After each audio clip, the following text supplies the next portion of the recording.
આ કપાસનો ભાવ મણે 1300 રૂપિયા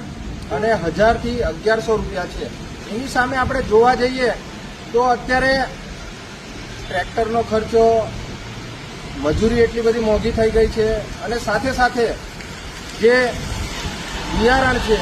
એ પણ એટલું બધું મોંઘું થઈ ગયું છે। આજે મોંઘવારી એટલી દિવસે ને દિવસે વધતી જાય છે, પણ તેમ છતાં આ ભારતીય જનતા પાર્ટીની જે સરકાર છે એ સરકારને ખબર નહીં શું દેખાઈ રહ્યું છે અહીંયા ગાડી કે અમને કપાસ લેવાની જરૂર અમેરિકા જેવા દેશમાંથી પડી। અમને ક્યાંક ને ક્યાંક લાગી રહ્યું છે અમેરિકાનું દબાણ છે આ ભારત સરકાર પર, એના લીધે એ આ જે કપાસ છે એ ત્યાંથી ખરીદી કરે છે, જ્યારે ગુજરાત અને સમગ્ર દેશનો કપાસ એ ઓક્ટોબરમાં નીકળશે અને ત્યાર સુધીમાં જો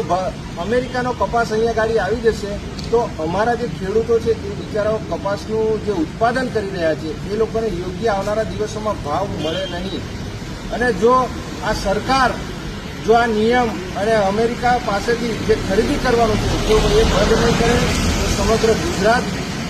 દ્વારા અને આખા દેશમાં આનો વિરોધ થશે, કેમ કે ભારત સરકાર દ્વારા જ જો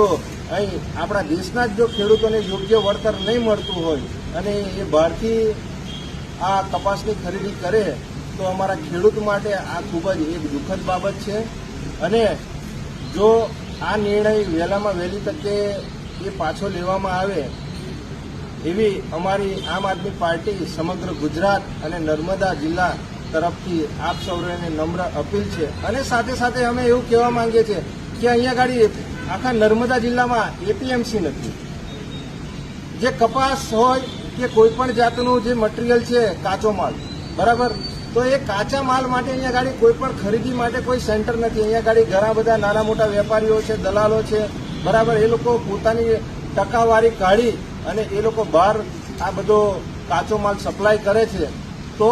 રાજ્ય સરકારને અને કેન્દ્ર સરકારને પણ કહેવા માંગે છે કે ભારતીય જનતા પાર્ટીની સરકાર તમારી જિલ્લામાં છે,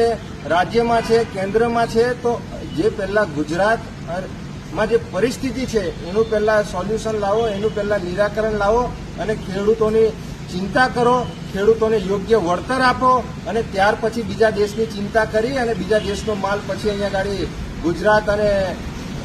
દેશમાં લાવો, એવી અમારે દેશના વડાપ્રધાન શ્રી નરેન્દ્રભાઈ મોદી સાહેબ અને માનનીય મુખ્યમંત્રી શ્રી ભૂપેન્દ્રભાઈ પટેલ સાહેબ શ્રીને આ ખેડૂત તરફથી, આમ આદમી પાર્ટી તરફથી આપ સર્વેને નમ્ર અપીલ છે કે આ બાબતે